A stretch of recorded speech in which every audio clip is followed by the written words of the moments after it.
Guess what today is? It's hump day. Hump day!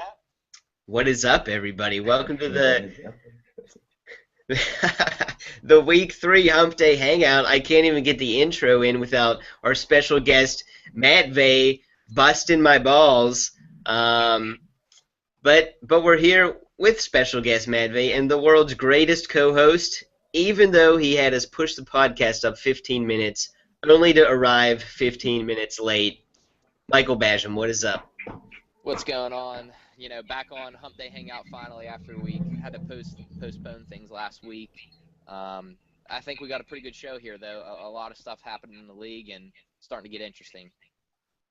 All right, so I think we should just roll right into the 2-minute drill, which Badgam's been prepping for all day, I'm sure. I really have been. And, I mean, you're going to get bonus points if you finish in time, unlike myself last week anyway. Yeah, I'm going to try my best. Maybe we need to make it the 3-minute drill. I don't know. But Well, we'll see if I can get 2. Yeah, and I noticed I said this was backwards last week, but only for me. For you guys... well, on the actual watch back, it's corrected. So we got 2 minutes on the clock, and your time starts now. All right, we're starting off with Stairway to Evans versus Melvin and the Chipmunks. Jeff's team should now be called Stairway to Hell, as Evans once again provided Jeff with a goose egg, but this time he was healthy in his lineup. Jennings is about as poor as a running back option as you could ask for, putting up only 3 points against the poor Atlanta defense. For Matt Vey, though, no running backs in double digits. In 2 weeks, they've combined for 42 points. AB can't carry this team much longer, but Newton's helping him out with his legs. Jay versus JD. JD goes down. JD goes down. His team just can't seem to put things together. Jay's team, however, was hitting on all cylinders except for a $12 investment in Cool Beasley. D'Angelo Williams now going to the bench for Le'Veon Bell. However, D'Angelo was serviceable in the first 2 weeks. Fantasy's #1 running back. Carolina's backfield, which JD has Jonathan Stewart as a starter. He also has Abdullah as a starter, who needs a highlight touchdown to be fantasy relevant. JD's team really showing a lack of depth, in my opinion. The only thing that this team double-checked this week was Bill Cable, not Donna Cable. Catco versus Nick Clark. Wouldn't matter what Catco's team did this week because Nick Clark was hot. He had the high score, and that's back-to-back weeks for the draft class of 2011. Everyone but Randall and Cameron eclipsed double digits. And he certainly got the stretch out for Catco and his smoking Jay Cutler. Josh versus Billy. Kaepernick truly was daddy this week and may have established himself as Billy's new sponsor, as if JD hadn't already after discounting and double-checking him in week 1. Truly a poor showing from both squads, though, where Sterner got lucky that Lacey left with an injury, Keenan Allen put up a goose egg after a 15-catch week 1, and the Dolphins put up -1 against the Jaguars. With Badgam versus Polino, a low score from the top team in the power rankings? Really? The best quarterbacks in the league got – I'm going to finish up. I'm almost done. Go ahead. The best quarterbacks in our league got outscored by the worst quarterbacks in our league, 46-10. 34 on Polino's bench from Brady, though, really stings, along with a dominant performance from Fitzgerald. Basham's QBs hit this week when his running backs didn't, vice versa from last week. Can't wait to see what a week, whenever everything's hitting, does for him. Basham looking more and more to be about that action. All right. You know, a little bit of the struggles the first time through, but it was an impressive attempt, and Thanks. There were some great one-liners in there. I liked it a lot. Thank you. So there was a ton of really close matches this week. Badgam thought I was going to get the low score at one point, but I think I finished 6th, Yeah, which was kind of 6th, which was kind of crazy. So I don't know. It's weird. Polino did have a really rough week with the quarterbacks there, and Badgam actually had 4 quarterbacks, I think, that all did really well. Yeah. Billy suffered a heartbreaker with Lacey and Tevin Coleman both going down with an injury. Now he's at 0-2. That's a big ditch. And yeah, Jay took care of business against me. His team name really confuses me because I see Matt Vey and I always think it's Matt Vey's team. but I have to remember it's J's. So that was a good start there, and let's move on to our next segment, which is the biggest headlines of the week. Matvey, why don't you start us off? Well, I have like three of them. I'd say the first one's Nick Clark, being the highest scorer in the league so far. And me and Nick actually are the two highest scorers right now after all the shit that we got over the off season from you two and fucking Jay. Every single week talking about how we don't make playoffs, how we never make playoffs and all that, and we started off really good so far. So we'll see if we can keep that up. Yeah, that's really true. And actually, Nick Clark he set the second record, not a record, but he's the backup record for losing streak, which was 8, and he finally snapped it this week. And yeah, he's off to a really hot start. That's my number one story. Nick Clark his team looks unstoppable right now, and actually, he's had the most bench points the last 2 weeks as well. So it's not that he's just picking all the right players. He also has a stable of stallions on the bench to just step right in. Yeah, definitely a pretty big story. Like I said in my little 2-minute drill, that's back-to-back weeks for our draft class of 2011 in the Premier League, putting up the high score. So pretty impressive. That's the first good thing they've ever done. I mean, Matvey takes insult in us talking so much trash on him and Nick Clark, but how about you don't fall asleep for the first 4 seasons of your career? Yeah. Trust me, I'm trying. It's going to make for a really exciting season, I think, having everyone really going at it. So I have another news story for you here. How about me and Badgam are equal in points on the season, and me and Badgam are also equal in deserved wins on the season. Ooh. So this is already shaping up to be a great rivalry. As much as my team name alludes to a rivalry between me and Billy, it's just never going to match the rivalry between me and Badgam. And the scale is going to be assembled this weekend, yes. I believe. I'm getting the final piece, and maybe we can reveal it on the show next week. That would be nice. That would be awesome. All right. What else we got? My number one story is Romo goes down. Polino's Studley quarterbacks put up 10 points while Brady has 34 on the bench.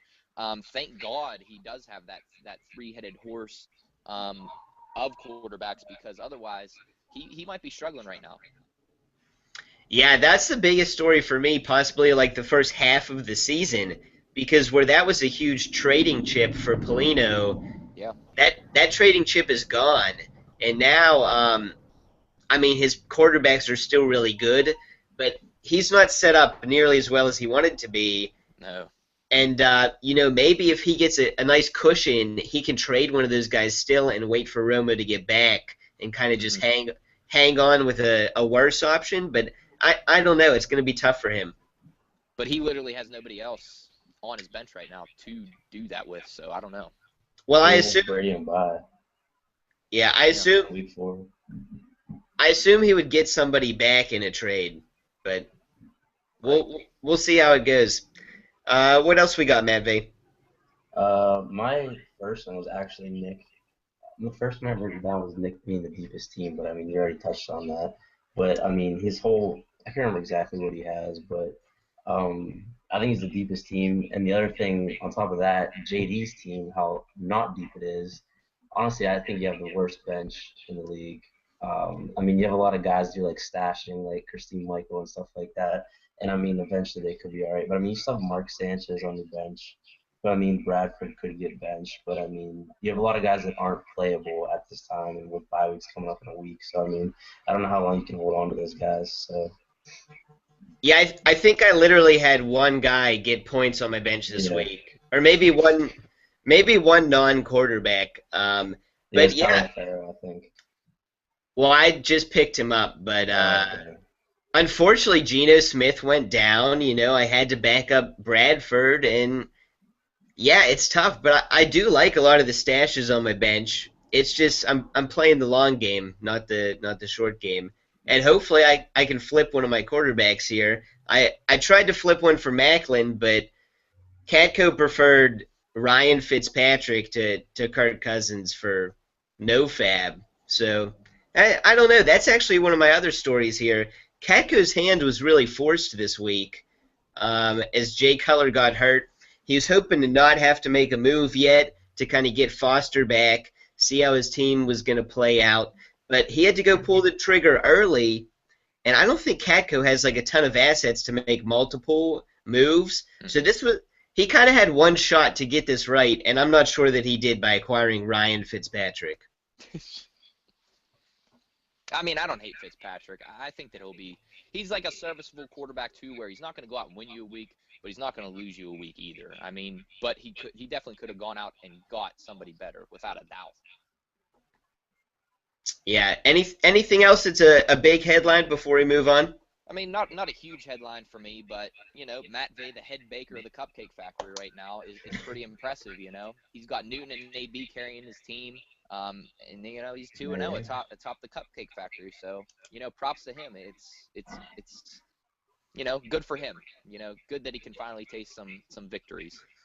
Thank you. A lot of people are starting hot out of the gate this year, and I'm going to be curious how all these people that aren't used to the success can handle it. Yeah, right. We've never seen Badgam keep a big lead in the division before. Last time he had a lead quite this big, he was losing the last 6 games of the season. True. All right, so next up we have our big segment of the week. And that's going to be our first Elimination Chamber. What team is completely out of it? And did we catch that? That was Houston. We have a problem. Sound drop. So Badgam and I both have 2 candidates, and maybe Matt Vay can chime in if he thinks someone else. But let's just go around the clock and introduce our prime candidate first. My prime candidate, I think, is going to be Catco. His team's looking a little rough. Let me pull up his team here. He misses Jay Cutler for a couple weeks. Rivers isn't really going to lead the team. Fitzpatrick, and none of his running backs, other than Adrian Peterson, are really. Frank Gore doesn't look good at all. Devonta Freeman's just okay, and when Coleman gets back, he's not going to be helped out. And his receivers, there's only one receiver on his team that jumps out, and that's Emmanuel Sanders. Literally nobody else. He's holding on to Victor Cruz, who I'm not even sure can walk right now. He owns both Heath Miller and Jared Cook, neither of whom should have probably been drafted in any leagues. And Stephen Gostkowski is one of his most talented players right now. So I don't know. He's shedding free agent dollars like they're going out of style. He's already down to 56. Wow. So it's not like he's going to be able to really improve his team through pickups as much as the rest of us. I just don't know if this team is talented enough or deep enough to make any kind of trade, any kind of run at things. And he's sitting at 0-2 right now. I just can't see him making the playoffs. That's my first nomination. Yeah, Catco was on the fringe for me. However, I just feel like as a manager, I have more faith in him than these other 2 people, where I'm not ready to eliminate him just yet. All right, just give us one. My first candidate is Josh Sterner. He's 1-1 right now, but he's 1-1 in a very hard division, and I don't see how he can fix this team. Plus, right now, Breeze is a little bit dinged up. He did go out and get Luke McCown, though, to, insert in, which should, produce for him. Outside of Forte, Ivory, he's just such a bowling ball that I don't think that he can last a full season, and they're really starting to get Bilal Powell involved. I like Crowell. T.Y. Hilton and Brandon Cooks, though, haven't done much. Torrey Smith is a wide receiver 3, and then he has Devontae Adams on his bench. But wide receiver just isn't that important in this league. They don't put up points like maybe in Matt Vay's league. So even if he has solid receivers, it's whatever. And he has Des Bryant. I don't know. Why is he holding on to him? Is he going to try and trade him? I don't know. Because at some point, he's going to be so far in the hole that he's just going to have to get rid of Des, because by the time he comes back, he's going to be already out of contention. I just don't like this team. He's got Bishop Sankey on his bench to maybe plug in somewhere with his running backs, but that's just very unintriguing to me. I don't see any talent on this team outside of Kaepernick and Forte.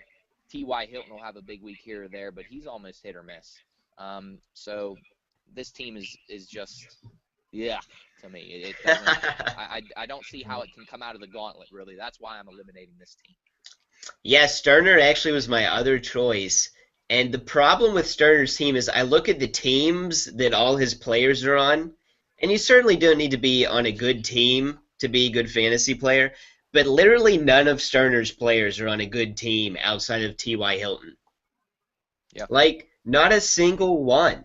Maybe Devontae Adams, but like that's a fringe starter. Right. Everyone else is on a team that's probably going to have a top 10 draft pick. Maybe Chris Ivory. The Jets are looking all right, but that's not a prolific offense. So I see Sterner really being mediocre at best this season. I don't think Drew Brees is going to have a good year at all. That's easy to say now, but he looked like crap when he was healthy already this year. So he's definitely up there as well. Madvey, do you have anyone else to throw into the mix? Well, my one, honestly, my biggest one would probably be Josh. But I mean, you guys touched on most of those points already. Because I mean, the only players I like on Josh's team are his two quarterbacks and Matt Forte. Other than that, I literally like am not intrigued by anybody else on his roster. Like Badgam said, Hilton might have a good game here or there, but I mean, I wouldn't like if we were talking trades and stuff like that. I wouldn't even target anybody on this team other than those three. The other team, I think neither you mentioned, like a surprise one kind of would be Bill Cable. Ooh. He's in year two's division, the what's that called, the Gauntlet, and he's 0-2 already. So I mean, I don't hate Billy's team, but at the same time, he has Lacey who could be out. Who knows how long he's out, and then Tevin Coleman who's out a couple weeks. So he's gonna be starting Ronnie Hillman and Shane Vereen every single week, and I mean that could hurt him the next couple weeks, and he could fall too much into a hole and not be able to climb out of that. So I think Billy's another option for being eliminated.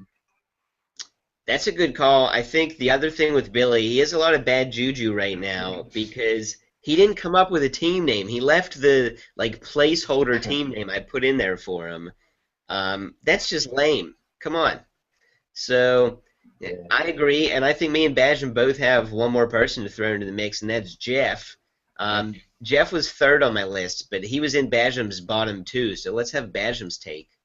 Well, I mean, Jeff's just 0-2 right now, but he's 0-2 in the weaker division. So I feel like he can come out of that and at least have a shot to make the playoffs. Whereas Sterner, I put him number one just because our division's so much harder, where I think that he has much less of a chance to come out of his 1-1 hole and turn his team around. Plus, Jeff hasn't had Evans, fully at health. Hopefully, he can help contribute. And then Jimmy Graham, he's really started to pout this week with the media and whatnot. So I really think Seattle's going to try to get him more involved and get his spirits back up. But, I mean, he's got Russell Wilson and Stafford as his quarterbacks. They can go out and put up numbers.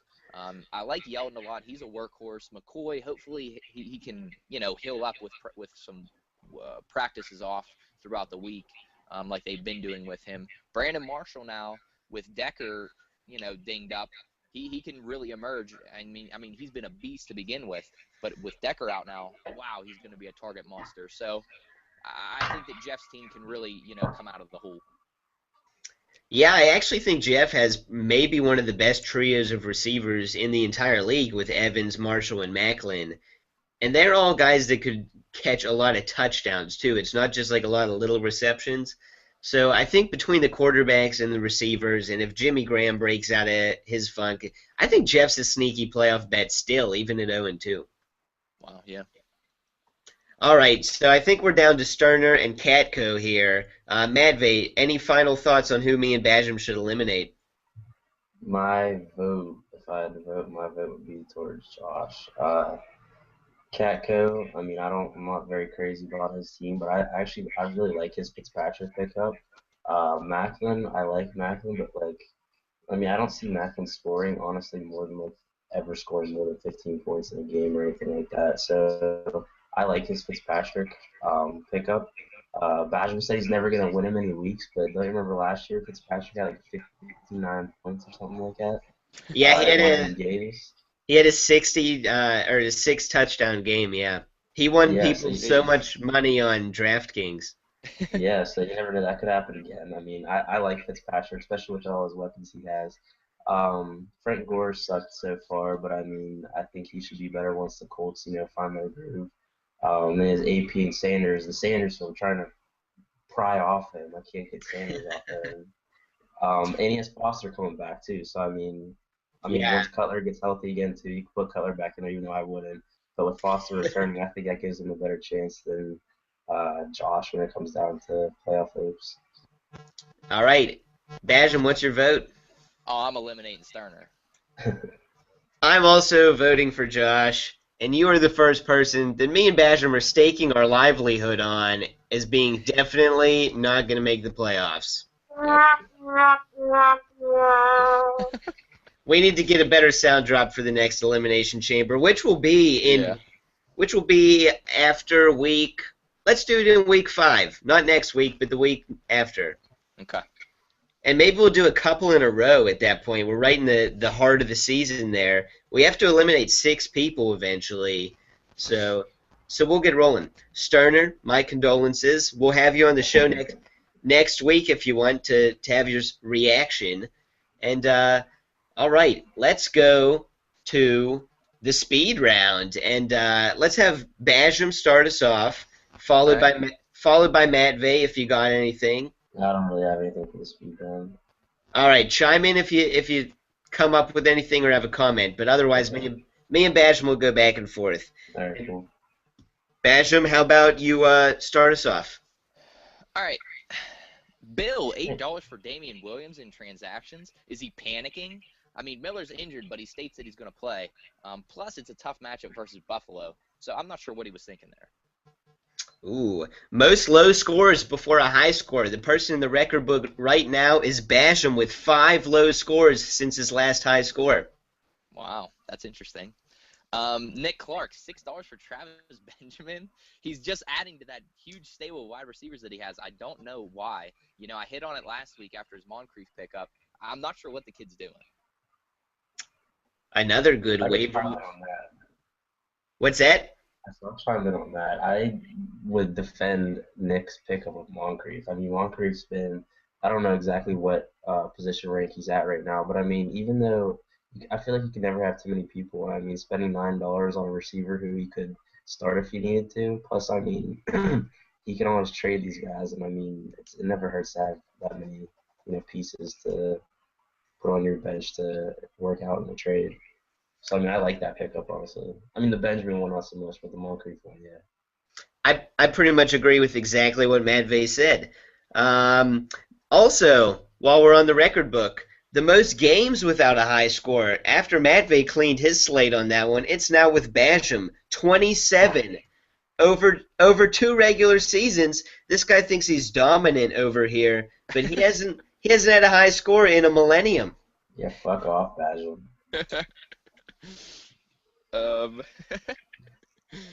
What do you want me to say about that? I don't know.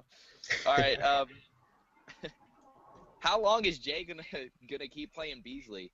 Through 2 weeks, his $12 investment has 4 points each week. I'm curious to see how long he even holds on to him just to try to prove us wrong. I'm gonna see if he starts him again just to try to prove us all wrong. All right, while we're on that topic, I thought Matvey told us he had the cojones to start James Jones this week, and it turns out he should have. Scored another touchdown. Yep. I might be starting this week, though. I don't know yet. Go ahead, Basham. You're up. Oh, that was yours. Yeah, that was mine. Jay currently has Starks starting over Morris. I would start Alfred Morris, hands down. Ooh, I don't know. That's a tough one. Who's Green Bay play? So they play Kansas City, who's like the #1 run defense right now. Yeah, I guess he's worried about Matt Jones, who had an awesome week, and he looks phenomenal. And who owns Matt Jones? Nick Clark. All right. So think of the most unlikely person you would imagine has a top 5 score less than 50% of the time in our league. Oh, that's Badgam. In Badgam's career, he is in the bottom 5 more often than the top 5. I think it's by literally one game, though. So Yeah. this is why I haven't brought it up before. I'm like the ultimate definition of consistency, I feel like. I feel like my teams always are like not great and they're never terrible. Like I don't draft like Wait. They're never terrible? I have had terrible Did teams. he have like 2 before. wins last year or 2 years ago? That was like 3 years ago, yeah. But like now that you say that, like my teams really are like they're just so average, and I never have like these high upside teams where like they'll go out and throw up huge numbers, and then I don't know. You know why? That's because you have Trent Dilfer disease, and you always you fall in love with Jake Locker, Josh Freeman, Flacco, probably Sage Rosenfels, right? Yeah. All right, go ahead. Are we still going? Are we done? Yeah, let's keep going. I have a couple more. Matvey currently has Mariota starting over Winston. I would start Winston this week. Give us the matchups, because I don't know. Mariota's got Indianapolis. Winston's at Houston. Houston's secondary hasn't been too stellar to start the year. Oh, I'd go against Indy. They're getting sliced up, and they were missing their 4 cornerbacks last week, I think, True. in the second half. Yeah. Okay, so I'll go through a couple real quick here. The only people with 2 top 5 scores so far are Matvey and Nick Clark. Also, the top 2 highest scorers.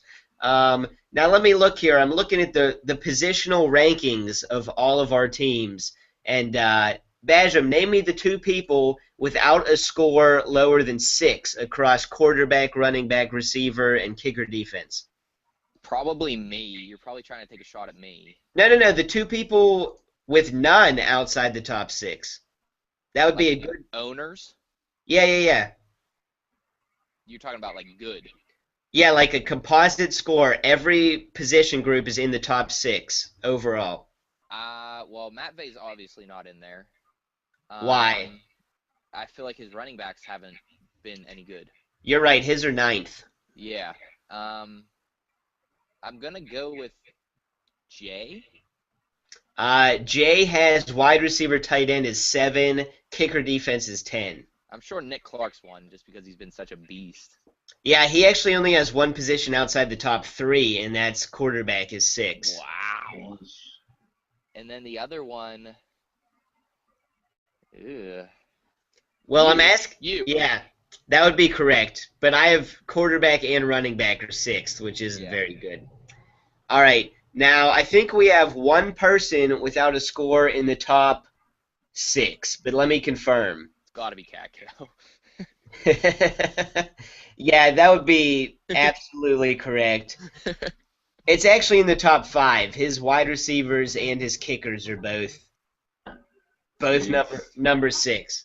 Yeah. So a little bit rough. And one final one for me. My office survivor pool was completely wiped out this week because everybody picked New Orleans, everyone picked Baltimore, and everyone picked Indianapolis. So I picked the Saints, but I'm back in already because everyone lost. And then my final little stat, you guys remember for week 1, I stated that Gauntlet had 670 combined points, Cupcake Factory 664. So that was a 6-point difference. After week 2, Gauntlet is up to 1309, Cupcake Factory 1302. So we've extended our lead by 1 point over the Cupcake Factory. We're now up 7. I just find that interesting for some reason. I don't know. Even though Nick Clark ran away with the high score by like 30 points. Yeah. JD, I want to ask you something real quick, actually. Yeah, go ahead. Nick brought it up this week on Sunday. Has anybody ever scored over 200 in this league? Yeah, Billy did in week 13 last year, I think. So, like, the high score is in the 200s. Do you know what the high score is? It's 204. I was just looking at it. Okay, I was just curious. Yeah, I'm gonna post the useful links section in our league, that league manager note, and I'll put the record book there again. Okay.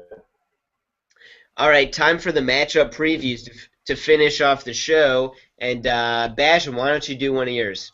All right, I'm going to start off with JD versus Matvey, the two people sitting right in front of me. JD's sitting at 1-1, Matvey's sitting at 2-0. I'm going to do it a little bit differently this week, and I'm going to try to keep this trend. I'm going to go quarterback edge, running back edge, wide receiver edge, tight end edge, manager edge, and then pick my winner. I give the quarterback edge here to Matvey, unless JD goes with Kirk Cousins. I like him as a sneaky play over Tyrod Taylor in that second quarterback spot this week. Running back edge, I'm going to give to JD. Matvey really has David Johnson starting. Are you kidding me? Wide receiver edge to Matvey. JD, you have Funches starting? Are you kidding me?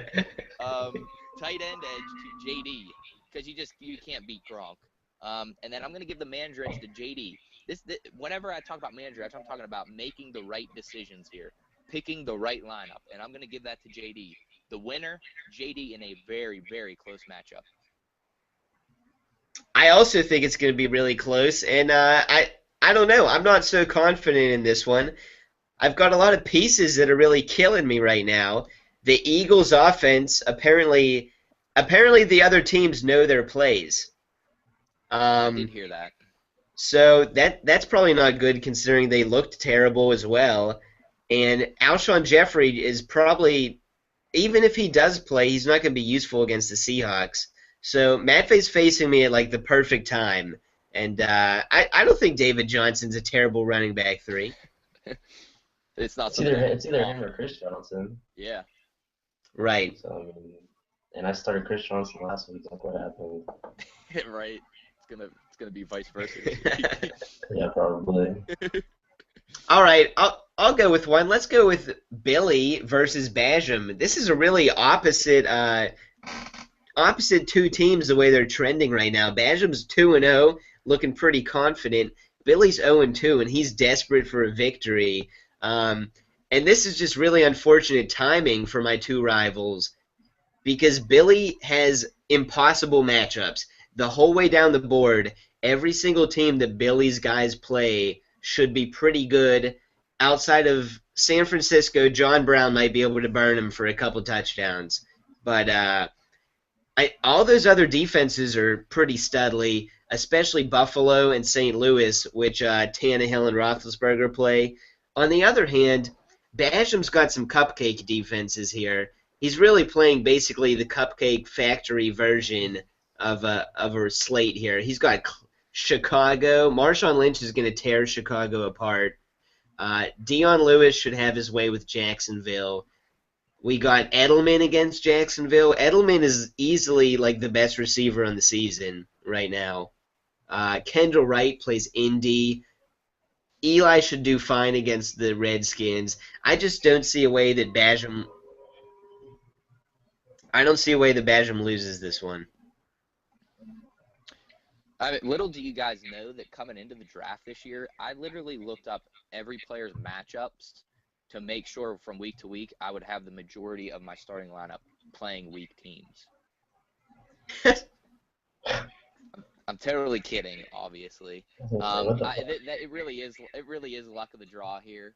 I like all of my matchups, and I mean, my bench right now, I've got Spiller coming back on, Gurley coming back on.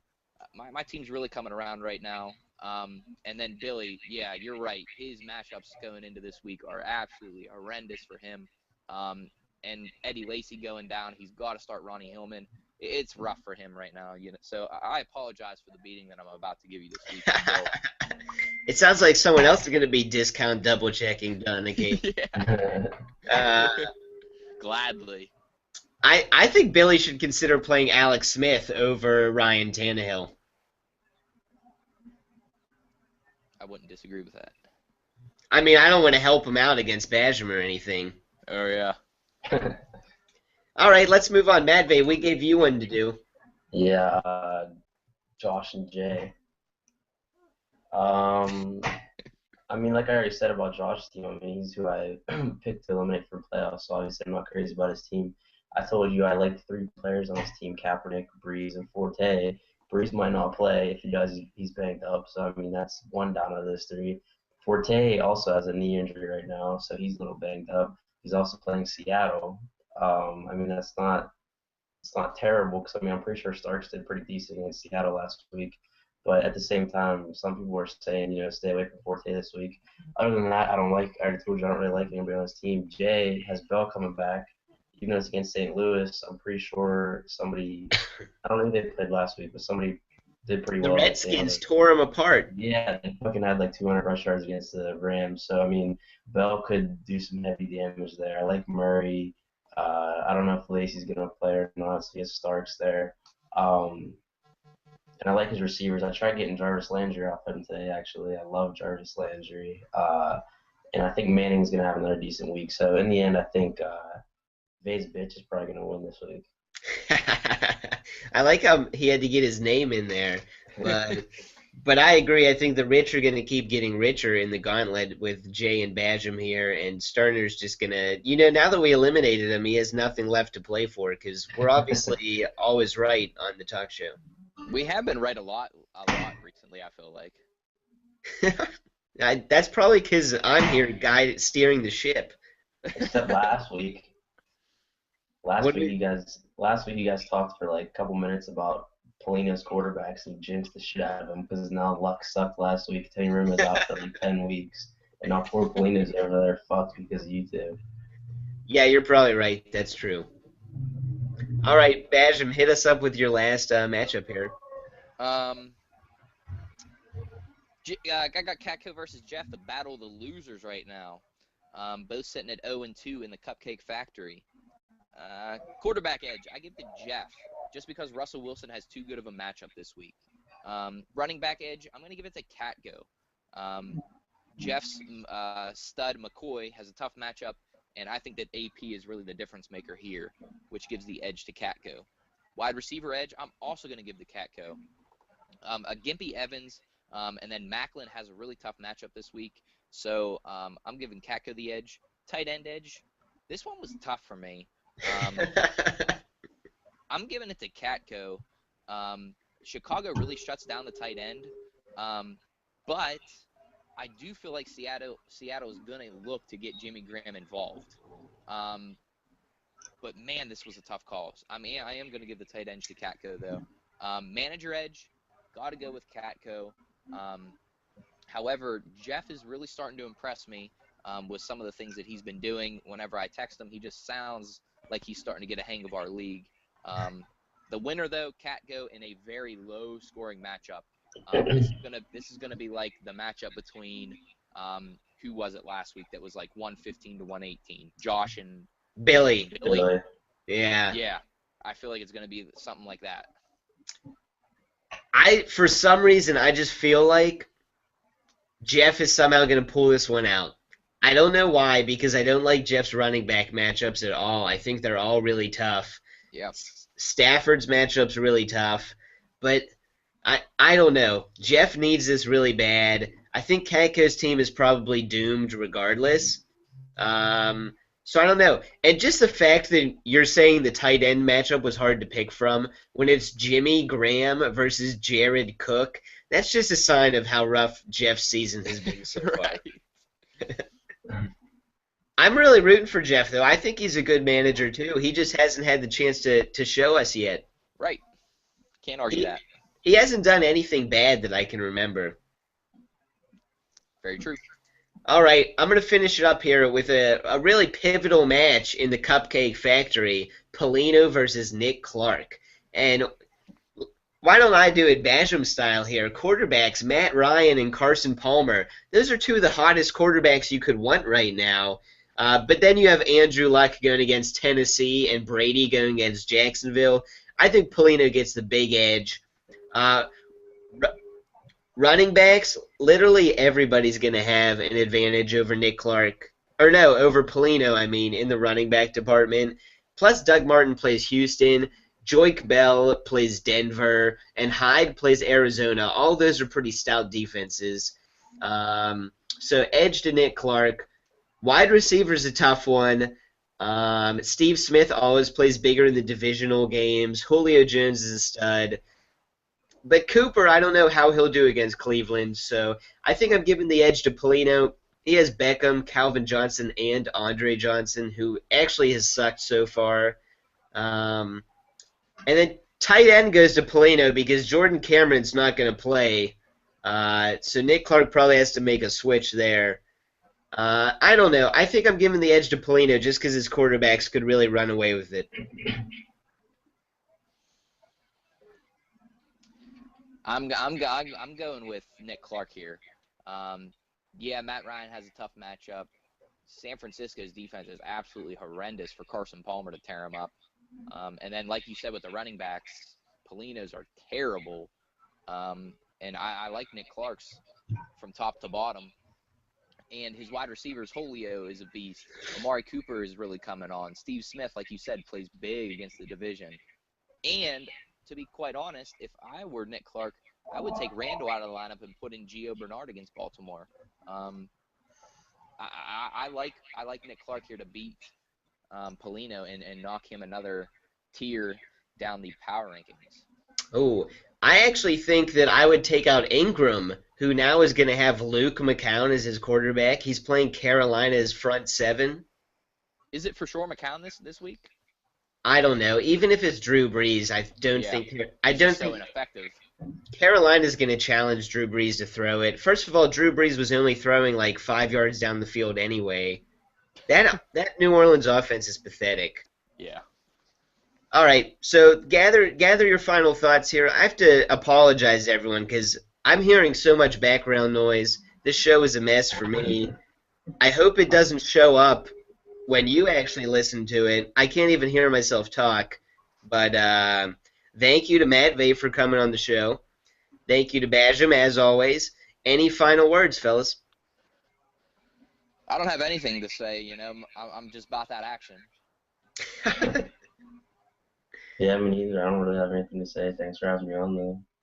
All right, guys, remember this vision of Badgam when the season goes down the drains in about week 13 when I knock him off the pedestal, because it's going to be a beautiful thing. So I'm coming for that scrotum pull, baby. signing off from your commish. Enjoy the week and good luck.